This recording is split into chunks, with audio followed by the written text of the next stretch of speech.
Kevin Blanch, they'll be calling you a radical. I'm out here at the Farmington Bay, where the bald eagles live. This is their home, and the blue herons. This spectacular, incredible place.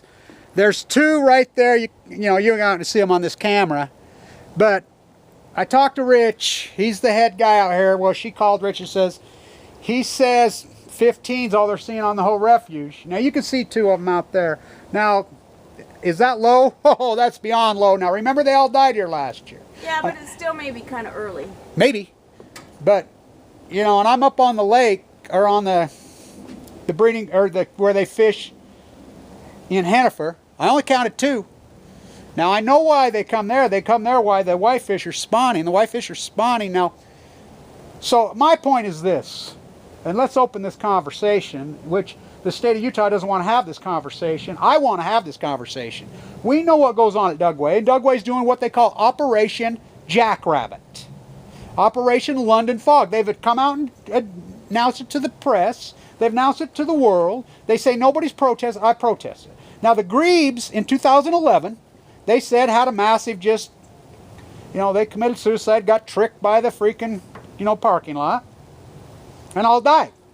Now last year we were told that all the eagles died. They migrate from Alaska because they ate the dead grebes. The dead grebes, it was said, by West Nile. Now I've done tons and tons of work with the wildlife foundations all over the country. No one has officially confirmed this West Nile. And by the way, West Nile is a very complex disease that we don't even understand. My point is, well, maybe they were.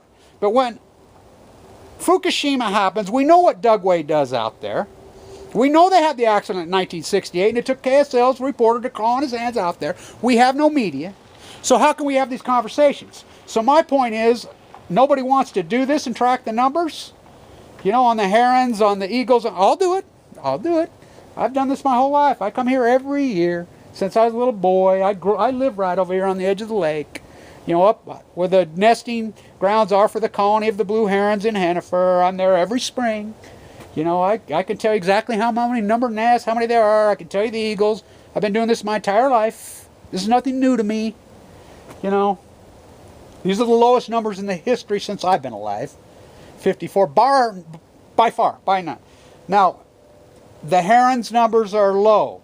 Now the tundra swans numbers 2 years ago were huge, but their numbers were great. You saw the videos I put up right at my house.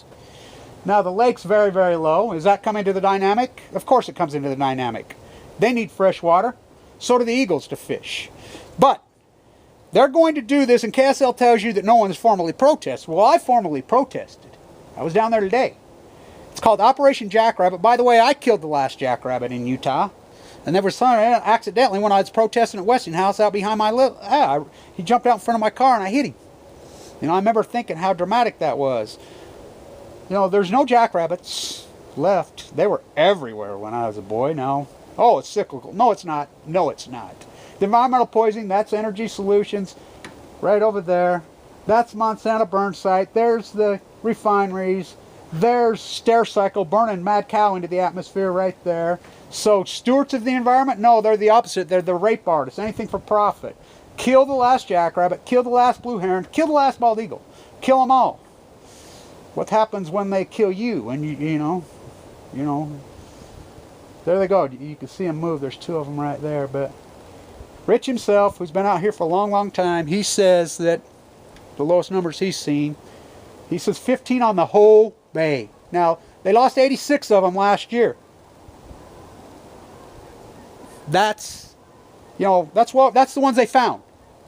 10% of the entire colony lost last year. That's the ones they found. My guess, probably times that by 3. Because you're only going to find it if you're out hiking or walking. You know, they're all over the edge of this lake. This lake is a big, big, giant, dynamic place, and it's hard to get to. I could take people out there and show them. I could show you Kit Carson's Cross on Fremont. You can walk to Fremont. The toxins that are coming off the lake now, we've never seen them before, because the lake's the lowest in its history. You know, this is an incredible being, this lake. It's massive. It's amazing. And it's dying. It's like the Pacific genocide. We can argue why it's dying, but the fact is it's dying. And its inhabitants are dying. And no one cares. The emperor has no clothes. Stand tuned. I'll keep you guys abreast on all this. You know, I'll keep talking to them on the numbers. These are my favorite right here. Oh, do I love the blue herons. Those numbers are in trouble big time. Stay tuned.